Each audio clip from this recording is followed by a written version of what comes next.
Audio Jungle. Audio Jungle.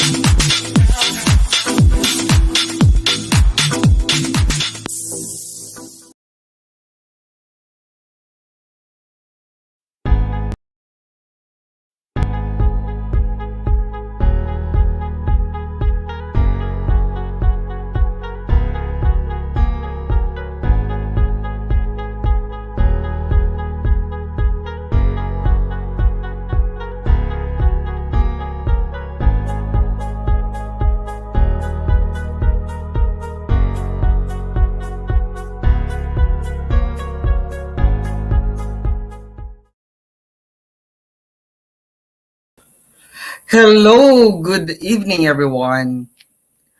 Um, this is our first live sessions for Pageant Mag Philippines. This is Don Dijani Serra, your pageant correspondent. On behalf of Francois, we welcome you, everyone. Good evening, good morning, and good afternoon for those who are not in the Philippines and a different time zone that we had, especially our viewers from all over the world. So, as a start, this time is a season of pageantry. So there are a lot of pageants. If you had been our followers for the past few days, there is Mr. Allen Philippines Tourism. There is Hias ng Pilipinas. Miss Universe Philippines is coming. Miss World Philippines is coming, and of course, a lot of pageantry. Tonight, we will be having four handsome guys. No, they are candidates of a new pageant, and it's my first time also to hear this pageant. And we are very glad that they come and joined us. So we will not. I will not be holding you a much because this is an 1 hour only. So may I introduce to you our guest for tonight for these live sessions as we want to know more about themselves, their advocacy, about their pageant, and so on. Please help me welcome with a virtual applause candidates of Man of the Philippines. The first one is Bryan Diaz from Cebu. Hi, Bryan. Hi, Sir Dundee. Hi, everyone. Good evening. My name is Bryan Diaz. I am 24 years old, representing the beautiful Cebu province. Yeah, so that was Bryan, no? So he's from Cebu. Our second guest is from the north. Um, he is James from CABUYAO City, Laguna. Hello po. Ako nga pala si James Mark Pascual. I'm 22 years old. Stand 6 feet tall from CABUYAO, Laguna. Hello po, magandang Thank you gabi. very much, James. Thank you very much, James, for being with us tonight. And another guy, another handsome personality, is a neighbor of mine. Not really neighbor, but we live in the same city. He is Deo from Lapu-Lapu City. Hi, Deo. Oh, no, the third one is not Deo. It's Carl. Sorry, Carl Yeah, from the north. Yes, Okay, Carl, can you please introduce Quezon yourself? province po. Yeah, Carl is from Quezon Province. Yep. Yes po. So, My name is Ron Carl MALOLOS, so 27 years old, 5'11" stand, and yeah, living in Quezon province. yes. So we have here tonight. No, he was in the call, but I don't know what happened to him. But anyway, show must go on, guys. Right? Yes. Yes Yes. po.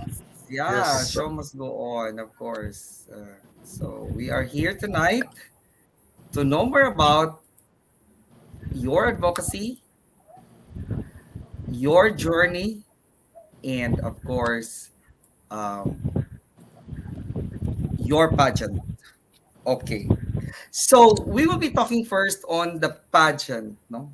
Uh, Miss, this is the pageant is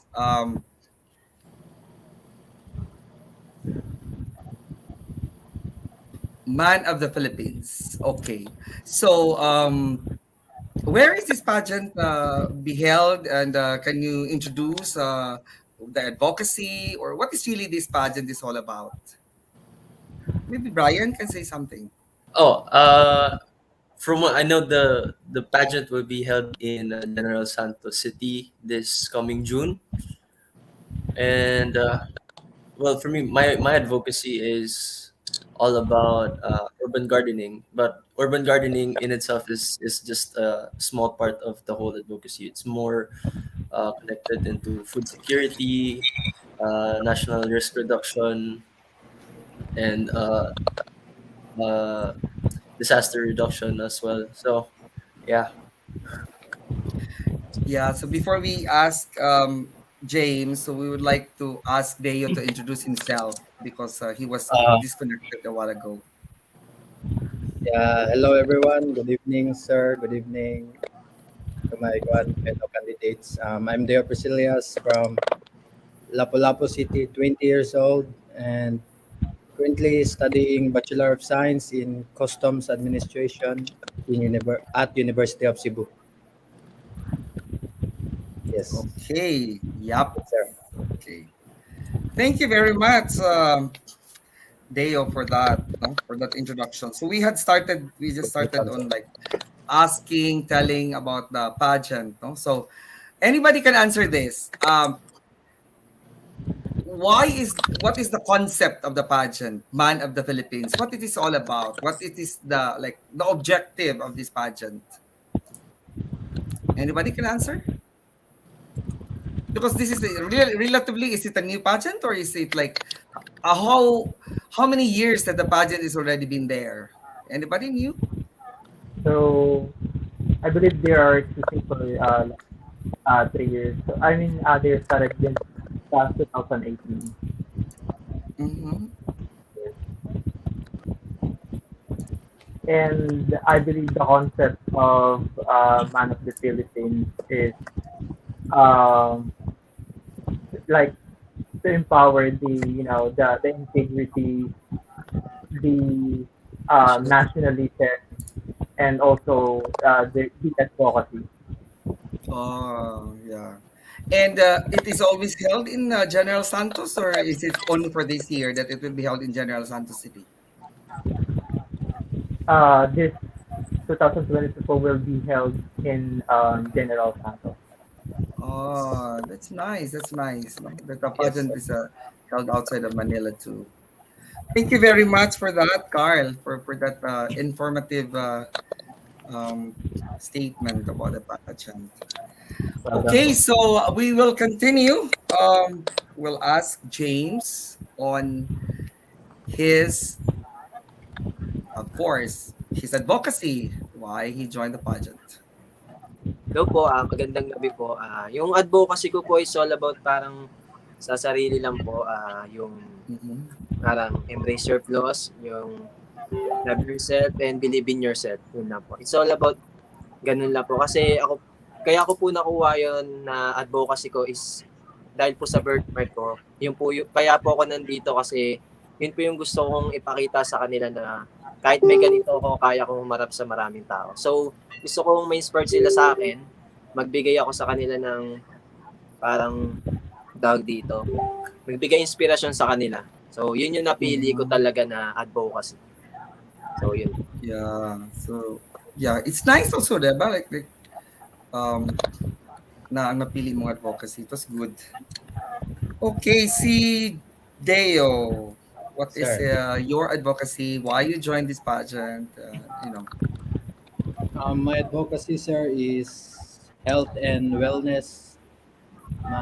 And I want to share to every Filipino how to essential to be physically fit and emotionally balanced. Yes, sir. Yeah, that's good, no? To help to have the Filipinos be aware on healthy lifestyle. Yes, Yeah. sir. Especially How I now. wish that I will have a healthy lifestyle with our busy schedules, right? That's a good thing to do. And of course, Carl, what is your advocacy, My, Carl? my advocacy po is self-empowerment through health and fitness. So, same Mm, with kay Deo. So, I'm just inspiring everyone to um, to give more time and effort for their self para po mag-exercise every day and then magkaroon din po ng mas um, maayos na food para sa kanilang sarili. Ganun din po. mm. Yeah, so I think a lot of young people nowadays are really talking about health, Yes. no? So yeah, I remember before there was a motto on there that health is wealth. So I think it's nice to consider health as one of the priority of every Filipino. So there's a question. I will be pulling question from. So I'm encouraging our audience, no, especially our viewers, to put questions either from Facebook or from YouTube. So I'll be encouraging you for some of your questions. So the question is from Erwin Bautista. What made you decide to join Man of the Philippines this year? So we'll start with Brian. What made you decide? Well, what made me decide to join Man of the Philippines was because I wanted a platform for me to show the things that I can do as a person, my talents, my skills, and my advocacy, which is to help people when it comes to food security, when it comes to disaster and risk management through urban gardening. And basically, urban Mm, gardening is it's like uh, farming, except instead of in the rural areas, it's in the city because in the Philippines, it's ano po, uh, super dense. There's a lot of people, and the price of food is just going up because all the transport, all the problems with gas and everything. If you can grow your food in your own home, then that wouldn't be a problem. wow, that's a very noble thing to share with the community. Um, I was there is a comment from the Man of the Philippines. So you are on your third edition and Pageant Mag. Thank you very much for having Pageant Mag with you as a partner. Because I'm relatively new to Pageant Mag. Like I'm 1 year in Pageant Mag, so I really much not have knowledge on this.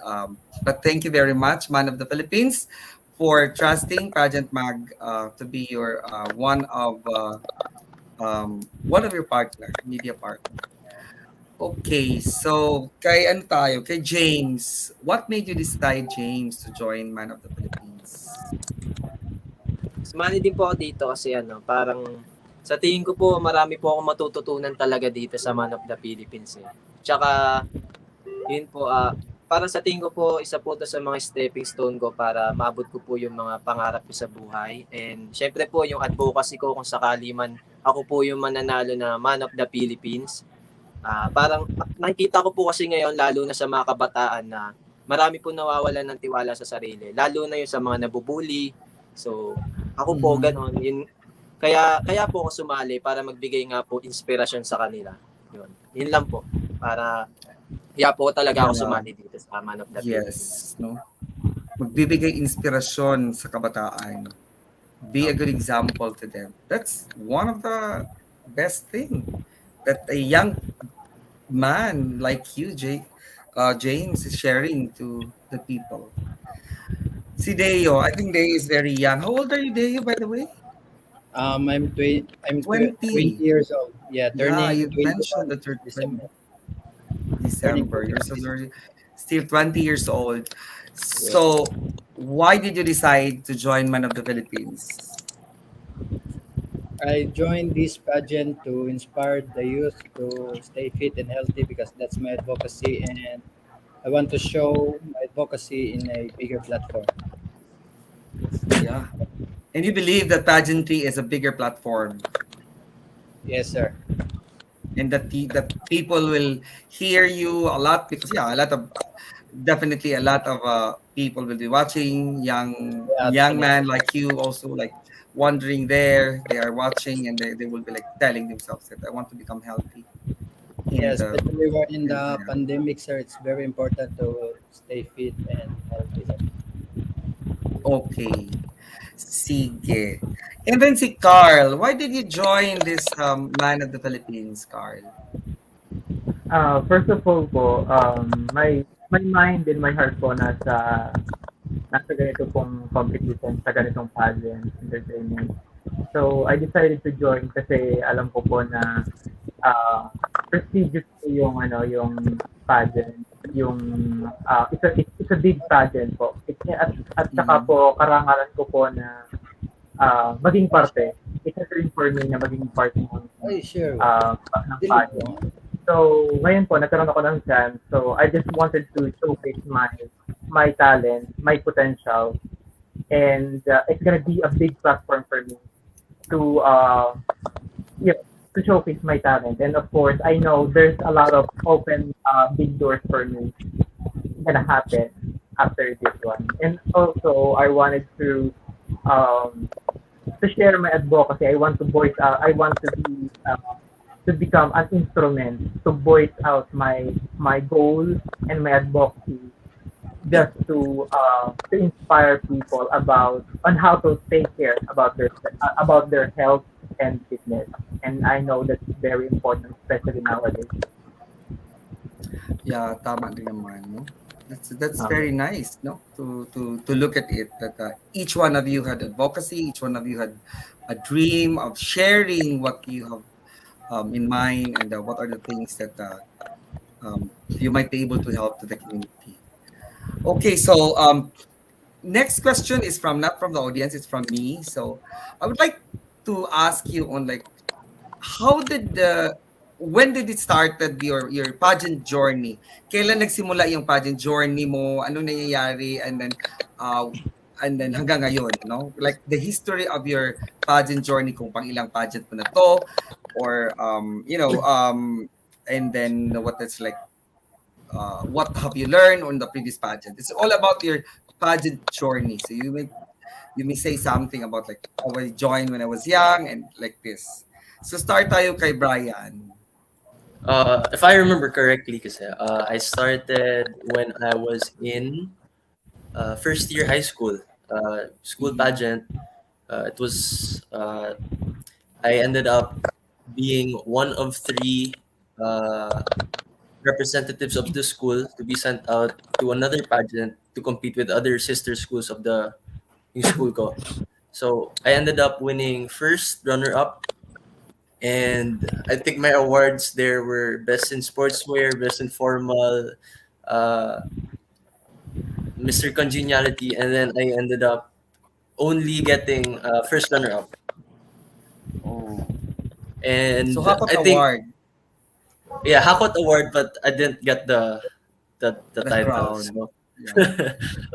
what I learned there was uh, I have to be more articulate with my thoughts, especially when it comes to question and answer, because that will define me as a person to the audience, whatever if I'm truly deserving of the title. That's what I learned when I was uh, in high school. Now, after that, in college, I uh, became the Mr. Architecture Youth Ambassador for our college in UST, and Mhm.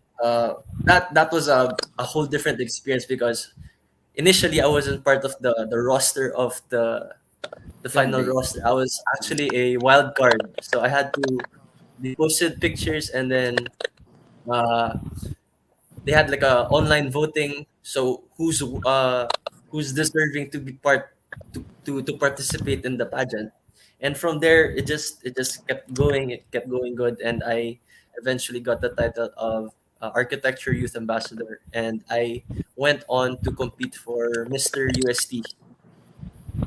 And Mm. I didn't win Mr. UST, but it did open up some doors to modeling. Mhm. I got scouted by an agency to do commercial editorial gigs, and here I am now, joining Man of the Philippines, Mhm. my first national pageant. Okay. Yeah, first national pageant. How excited you are! Yeah, I'm very excited.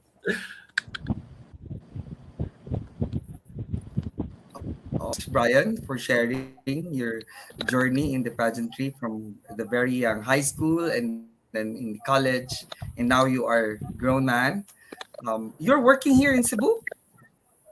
Uh, no, I can actually work from anywhere, You're but working from I'm home.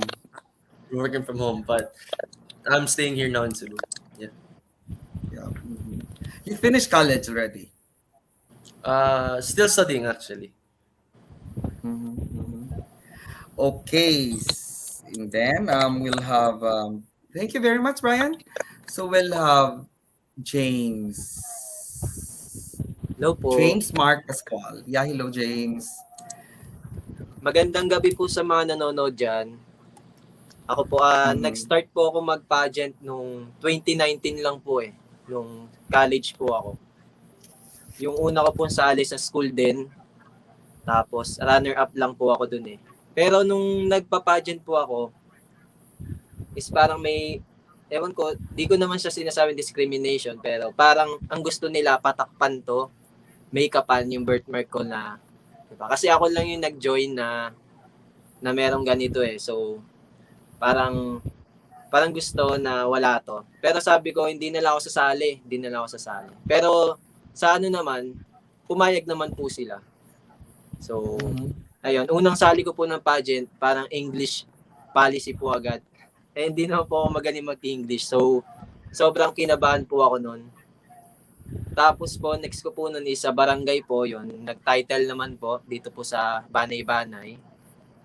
Yun. Yung awards po, marami din naman po. Tapos yung next po nun is CABUYAO. Ito pong city namin. Pero hindi po ako pinalad na manalo kasi nahirapan po ako pagsabayin yung pag-aaral. Tapos student athlete pa po ako, varsity player. Tapos parang nagsasabay-sabay po yung tatlo eh. Kaya parang nahirapan po ako iano po talaga yung oras. Tapos yung last po sana is bago po magka-pandemic is official candidate na po ako ng Ginoong Laguna. Pero di po siya natuloy. Tapos yung ito na pong 2022 is ito na po Man of the Philippines po. Tapos dito agad yung baksak, kumbaga national pageant agad. Kaya sobrang kinakabahan po talaga ako. Wala po talaga ako masyadong experience. So yun Mhm. Yeah, good luck for that, James. Thank you for sharing po.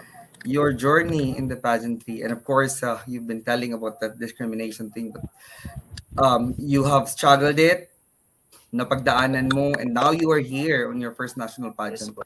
And we are looking forward of like, of course, no, we are dreaming of winning, hopefully. Okay, so si Deo. Hello, sir. Deo, Yes, sir.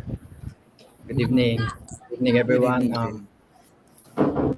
I started pageantry sa, I think, 2017 sa dito lang sa Cebu Municipality Pageant, and I also joined pageant sa school namin, Mhm. and runner-up din po ako, first runner-up, and Mr. Photogenic. Tsaka dito Wow. din sa Lapu-Lapu, sumali din po ako sa pageant. And this is my first big pageant, national pageant po. Mhm. Yeah, sumali po ako sa mga pageant dahil gusto ko ma-build ang self-esteem ko, and to learn more things, and to showcase myself to everyone. Mhm. Yeah. What particular pageant you have joined in Lapu-Lapu? Ano po, kanang Ginoong Lapu-Lapu po. 2019. 2018 yata. 18, yep. Mhm. Wow. So that's a good thing, no? You have step by step until you are now here in Man of the Philippines. Yes, opo, sir. Thank you. Then si Carl. Good evening po sa lahat. Good evening, sir. Hmm. Ako po naman, I just recently started, medyo late na rin po this last 2017. Ito naman po ay provincial, so nag-start po ako doon. And the name po ng pageant is Mr. and Mrs. Ginoong Tama. So, so from here, essence po, nag-travel ako to sa Samar. So, yun po yung pinaka first ng aking pageant. So, I decided to join po kasi nagkaroon po ako ng hilig sa ganito competition kasi I just wanted to showcase po yung mga potential ko and talent. So, after po noon, nag-jump po ako ng 2019, isa pong national pageant din sa Mr. Grand International po. And then, naganap po ito sa Narbacan. So, yun po. Yeah. So, medyo hindi nabaguhan sa pageant, sa national pageantry. Kind of. Yes. But still hoping pa rin, no? So, just to ask, what are the titles at stake in Man of the Philippines? If any one of you knew. What are the titles at stake? Or isang title lang, Man of the Philippines lang?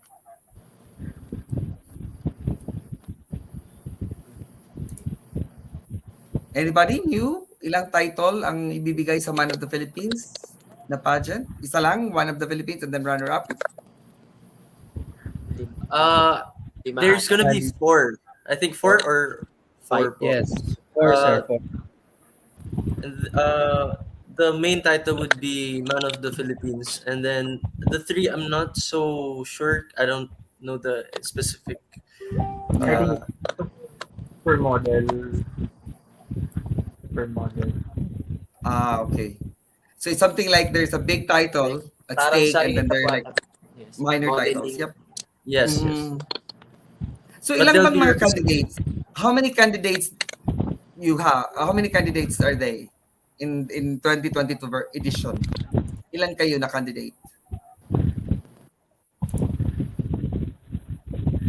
Hindi niyo pa alam?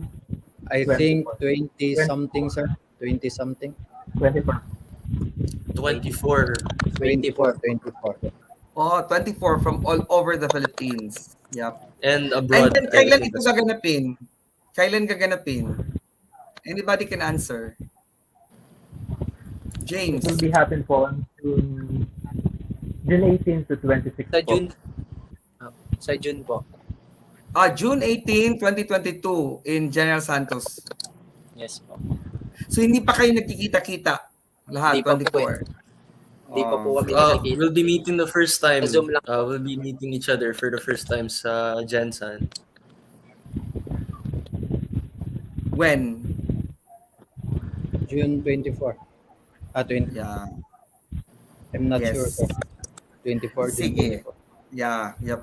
So at least no, we have the knowledge. I really wanted to promote Man of the Philippines. It says here that there is Man of the Universe title, there is Mr. Model of the World, World Fitness Supermodel, and Mr. Attitude World. So there are 4 titles.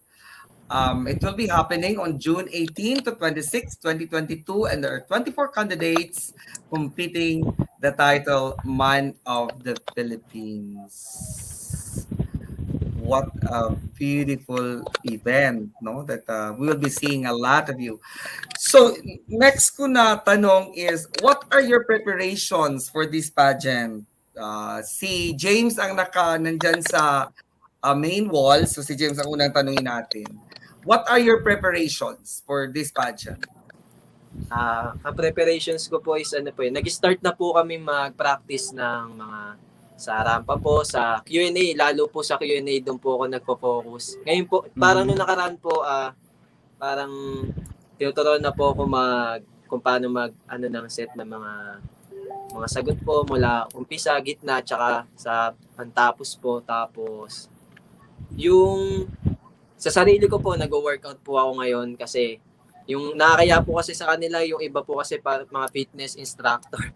Kaya, Mm. di ba? Ako po sa TikTok lang, kaya dito eh.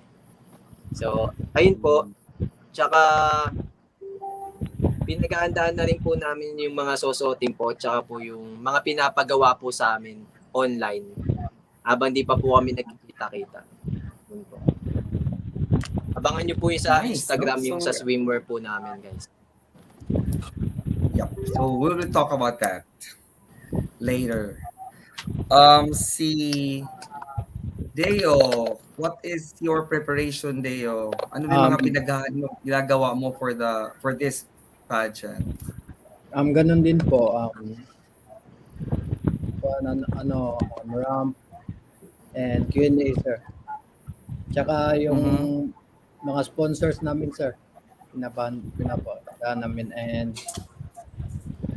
tsaka nag-gym na rin ako, sir, para fit tignan. Nag-gym na rin. Bumabalik You are na gym. fit. So you stop going to the gym during the Yeah. pandemic. 2 months yata, sir, tas ngayon lang ako nakabalik. So that's a good thing, no? That the joining pageantry is like, Yes, sir. in Japanese it's like gambaro. It's good, like make it good, no? Especially my advocacy, sir, is health and wellness. Dapat, Yeah, sir, you should have, no? You should have go back to the gym and talk to the people about healthy living and a healthy diet, of course. Yes, sir. Then si Carl naman. Tanungin natin si Carl. Ako po naman, physically, nag-workout din po ako. I just started lang po this last week. And then, I'm just helping myself po about Q&A din po kasi hindi naman po ako ganun pagaling magsalita, and also about Q&A. So, I'm just helping myself, then self-study. Then, of course, may ilan din naman po akong mga kaibigan na nagpapa-coach din po ako about sa mga Q&A. And then, yun pong ganun din po. Nag-aaral din po ako kung paano makad ng mas okay po. National pageant. So, yun po. Yup. Thank you very much. So that's a good preparation, not only for the pageant, but for yourself, no?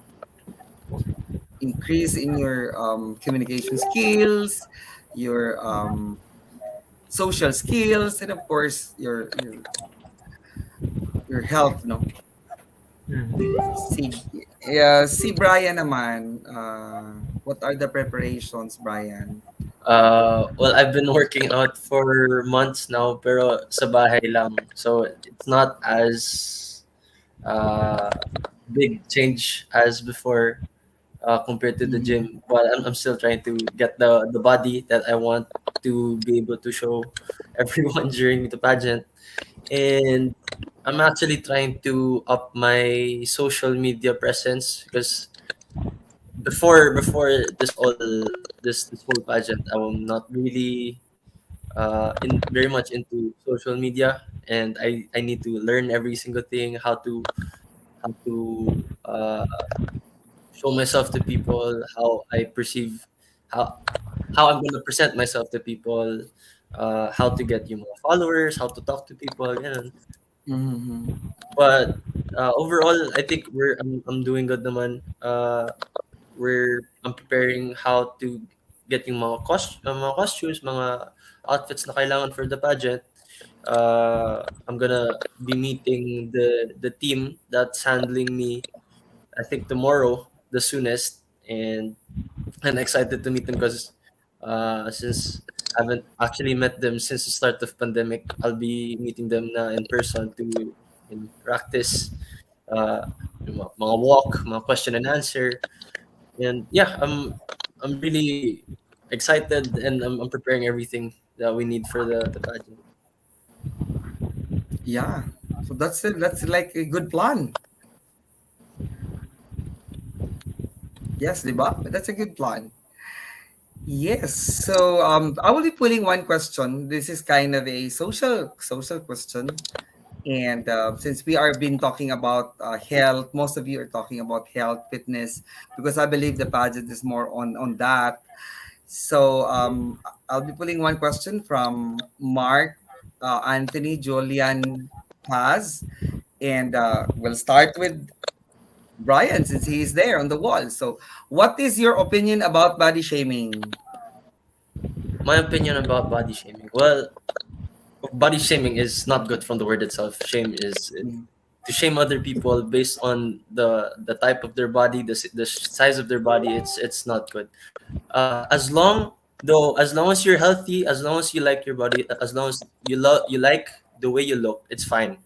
No need to change anything about you. But if you're experiencing anything that will affect your health because of your body, I think that's something that you need to change and to accept suggestions from other people. From though, some people who you may call fat or big Mhm. boned, uh, maybe they like the way they look. Maybe they are healthy. Maybe they are fit in their own way. It's fine, but don't shame them for it just because they're not what you uh what you're Expectations. perceived you're Mm. what you want them to look like. But that's them. So that's just my opinion. Wow. So something like beautiful in the person's right, something like that. Mm. As long as you think you're beautiful, then nobody else opinion matters.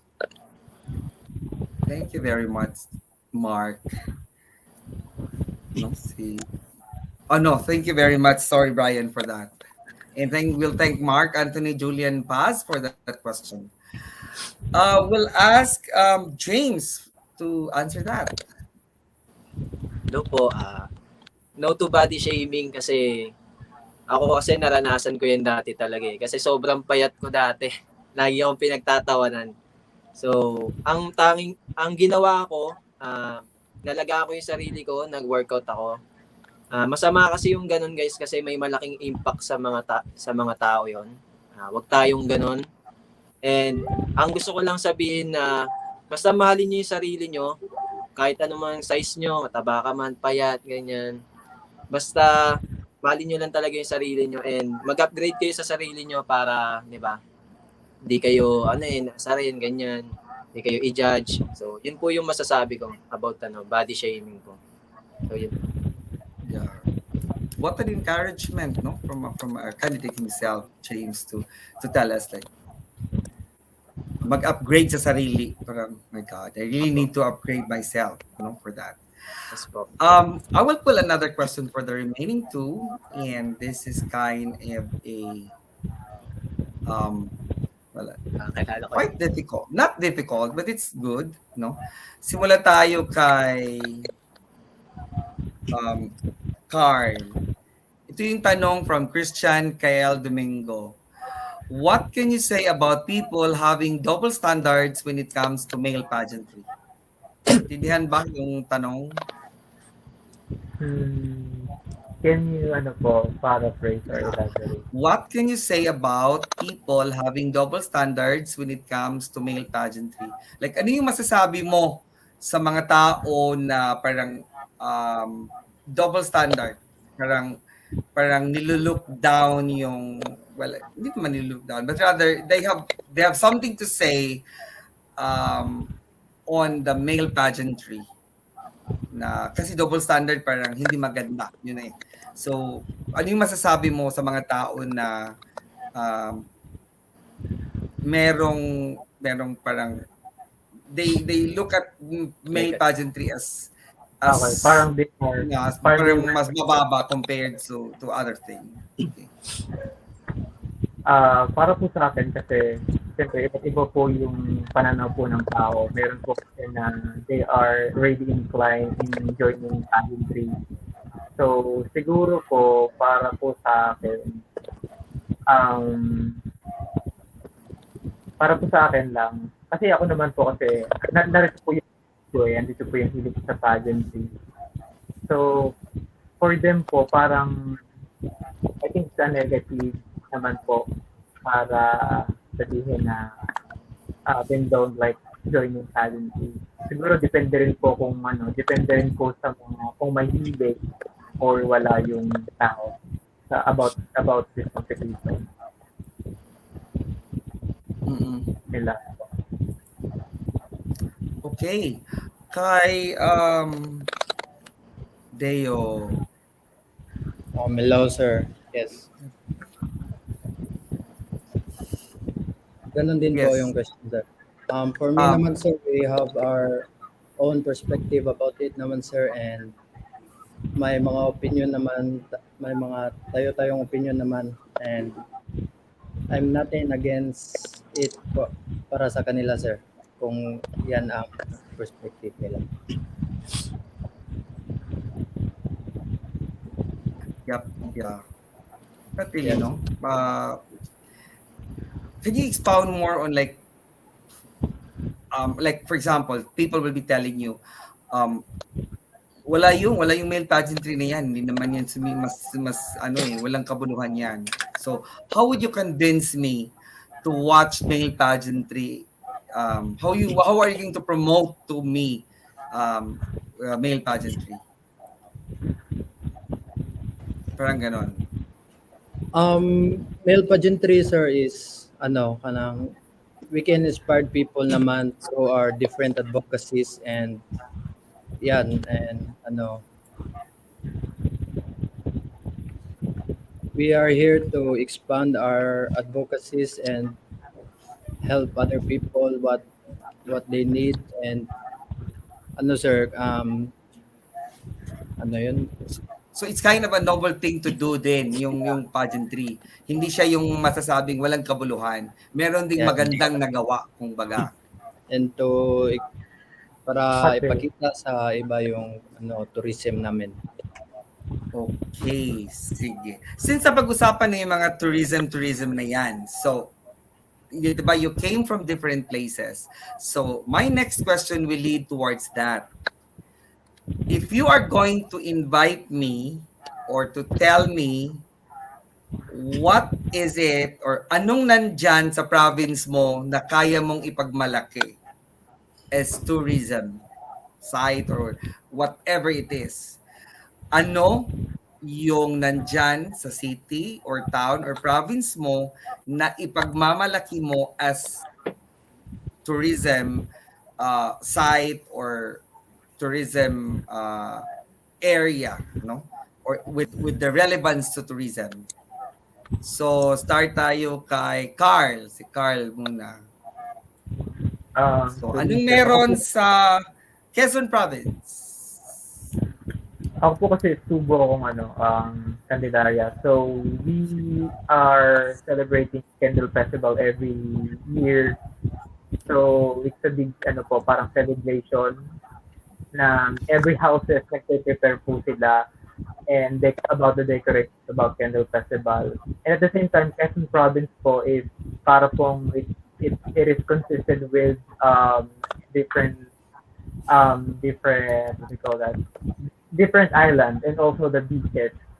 And also para pong pinaloloban po kami ng mga bulubundukin, mountains and yes po. So yung pong mga beaches dito talagang maganda po, especially sa going to San Narciso, Quezon, and then Mauban. General Car. Yes po, maganda po yung mga beach dito. Yeah, Polillo is in Quezon, di ba? Pudil Island po, yes. Mhm. Sige. Kay Deo, what is in Lapu-Lapu City that you are very proud of when we talk about tourism? May pagmamayabang ko sa Lapu-Lapu, sir, is yung Mactan Shrine, sir, kasi dito naganap yung away ni Lapu-Lapu at ni Magellan, yung mga Spaniards, sir. And madaming magagandang resorts dito, sir, and mga beaches, sir. Yan, sir. So, kung meron kang bisita, you will bring the person to Mactan Shrine. And of Probably, course, sir. he teaches in Lapu-Lapu. Yep. Okay. So thank you very much, Deo. Um, si James, anong meron sa Kabuyao na ipagmamalaki Hello mo? po, magandang gabi po.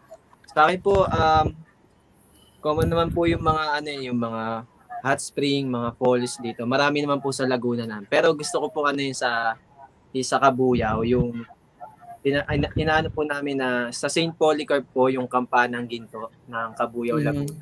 Yep. Ito lang po talaga yung pinaka kilala dito sa amin sa Cabuyao. Yun. Syempre po sa simbahan yon. So sobrang luma na po kasi talaga at matagal na po yung simbahan dito. So dinadayo rin po to ng mga tao. So, sabi nga nila, diba, mas maganda na diba, sa simbahan, di ba? Para doon natin masasabi lahat yung mga gusto nating hilingin. Mhm. Yan po. Doon ko po siguro sila dadalhin, di ba? Sa So it's simbahan. something like Sa it's St. that, Polycarp. that you think it's the best of what Kabuyao had. Apo. The bell. No, Yes. I've been there in the Saint Polycarp Church. Apo. Yun po yung So logo Saint na Polycarp, talaga. right? It's a Saint Polycarp Church. Apo. Simbahan ng Saint Polycarp. Apo. Yeah. Inaayos na nga po ngayon yun eh. So parang mas kasi po parang malapit na siyang parang bumigay kasi sa sobrang luma na po. So inaayos po siya ngayon. Yun po. Yeah. Sige. And then of course, Bryan from Cebu province. What is there in Cebu? Well, as Cebu province, basically it's the whole island of Cebu. But Yeah. of course, the island of Cebu has small islands now well known for their beaches, it's white sand, crystal clear blue water. Yes. But among all those islands, there's just one that's my favorite, and that's where we always go to kapag may time kami. Yes. To What is kami that? we always go to Bantayan Island, Cebu. It's in the north of Cebu. It's a I would say 7-hour drive from Cebu City. When you get here in the airport, 7-hour drive. But it's worth the drive because you go around, you see all the sights of Cebu, you see all the beaches, you see all the road, you see what Cebu has to offer. But when you get there to Bantayan Island, it's just so beautiful. There's the water is just so blue. There's several beaches there that you can go. The food is I just can't explain it. It's just so good. Seafood, of course. Several old churches there in Bantayan Island, and Yep. I know that they opened the airport to Bantayan Island recently. I think just last year, November, and that's the airport where you can actually buy to go skydiving. Oh yeah. So that's one of the things that I think a lot of people would like to do there. But aside from skydiving, if you can't afford that, you can go scuba diving, you can go swimming, you can go around the island. It's just going around the island is really nice. And I think there's a something like a natural mangrove area in Bantayan Island also. I think there is a they are developing it this time. So it's Yes, a nice I place. hope they actually protect that mangrove area because the mangrove areas are actually really helpful when it comes to typhoons. Those are actually like natural barriers so that hindi mag-flood yung area. And that will keep the island, protected. Since it's the top of Cebu, a lot of storms hit that part. Yes, yep, I know. So one last question for everyone, and then we wrap up because this is only for an hour of interview. We want to hold you a lot, but since most of you have other appointments, some are working, some are going to studies. No, so so there will be one more question before we wrap up. So if you rank the core values of Man of the Philippines, what is your number one and why? You know the values of Man of the Philippines, right? You are a candidate of the Man of the Philippines. Sa mga values ng Man of the Philippines, what is your number one and why? Started with Bryan. For me, I think it would be being nationalistic. I just want to be proud of my country and what it has to offer and what all the things that it is to be Filipino. Yep. Nationalistic. For James. Hindi po, nationalism. Kasi gusto ko nga po ma-showcase yung ano, my beloved hometown. Yun, Cabuyao City po. Yun po. Yep. Nationalism again. For Deo. Among the core values of Man of the Philippines, what is your number one and why? Ganda naman ang smile ni Deo. Talaga. Thank you po. Very Sundin po, charming. nationalism po. Bakit naman kopya-kopya ha? Sige, bakit nationalism? Because I want to showcase my municipality and represent it and showcase kung gaano kaganda po. So being nationalistic is a core value that you love most on the core value of the Man of the Philippines. That's good, no? Being nationalistic, being a Filipino, buy Filipino product, no Western mentality. That's it. That's being nationalistic. Filipino first. For Carl, ano yung core values na meron na gusto mo and you think number one as a man of the Philippines? Para po sa akin, yung advocacy. Kasi my advocacy po kasi is about health, about encouraging people to take care of their health. Especially ngayon po, pandemic, so dahil po nagkakasakit.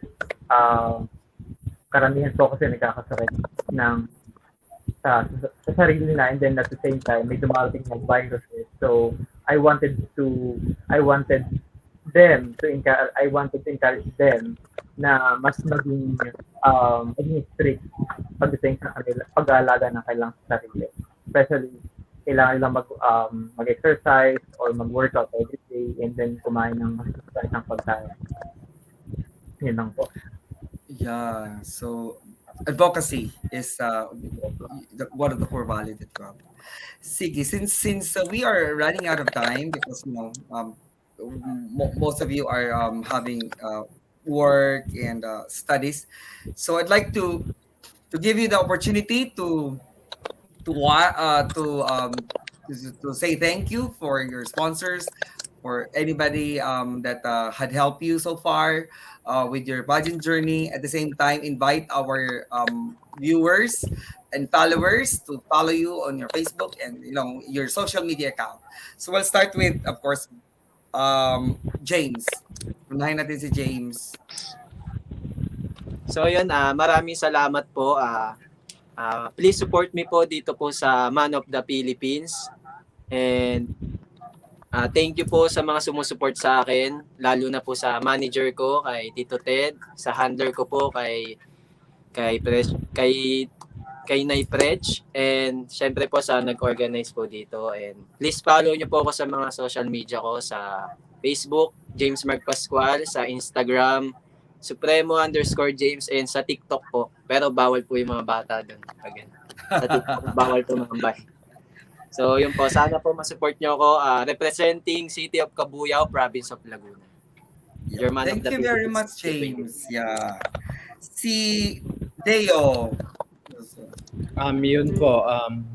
Thank you po sa mga supporters ko. Keep voting for me po kasi bumaba na yung rank ko po. And to my sponsors po, thank you for Rai Aesthetics for my skin and Smileworks for my smile. And to my handlers po, Lyric Roma and Gian Paulo po. Big thanks to them po. Yep. Where can we follow you? How can we support you? Po. Please, Follow my Instagram po at Mr. D po, and my Facebook, Deo PRECILLAS. And to my TikTok po, yun. Deo po. Okay. Kay Carl naman. Yeah. Si Carl. I believe ito po it's a great opportunity po para magpasalamat sa production sa organizer. I would like to thank po kay Sir Diaz And of course, kay Direct Raymond Tiranillo for giving me an opportunity to be part of one of the Philippines. And of course, sa mga staff po na nag-aasikas sa amin everyday, sa mga concern namin. So, nagpapasalamat din po ako sa kanila. And then, to some supporters that I had there. So, thank you so much po sa pag-follow sa akin. And then, thank you so much po sa mga pag-aabang ng mga challenges exposed. And so, once again, my name is Ron Carl MALOLOS, Quezon Province 2022 Man of the Philippines. Thank you so much po. Yep, thank you very much, Carl, for that. No, see Brian, the last but not the least, of course. Okay, so first of all, I'd like to thank you, sir, for having us here on the interview. I hope that we put our advocacies across properly, and we hope that we actually introduce ourselves to get to know us better. And if that's not enough, you can follow us on our social media. I'd like to thank also my handlers, Sir Lyric and Sir Paolo, and to all the supporters that I gained tonight. Thank you so much, and my supporters that have been following me for a while now. Thank you as well. And yeah, so my social media accounts would be at John Bryan Diaz on Instagram, and on TikTok it would be at jbryandiaz01. Lyric is from V Models, no? No, what modeling agency is Lyric? Yes, po. Yes. V po V kami ni model. Brian. Yeah, V Models. I know V Models, but I didn't know Lyric. Okay, so thank you very much for having with us, guys. Thank you very much for being with us in this short, 1 hour only, because a lot of things, a lot of activities is happening, and I'd like to thank all the viewers who followed us. And I think parang we really need to have a second round for these guys, diba? We really need to have more of you, no, when the pageant is near. So I hope that we can invite you once again. Siguro yung mga dalawa o isa para mas more pa na mas mapakilala pa yung sarili ninyo, and then to get some followers, to get some people behind you supporting you. So thank you very much. So for all our followers, please follow their social media accounts, of course, if you want to know more about. And please follow also Man of the Philippines. Wait for some announcement here in Pageant Bank, and of course on their official Facebook and Instagram accounts. So please also follow our Facebook and Instagram account of Pageant Bank Philippines, and also my personal Facebook and Instagram account, Don Lijan Estera. So thank you very much. Thank you, guys. Thank you for our viewers. Have a good night. Good night po. Thank you So po. much Thank po. you. Good night.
Audio Jungle.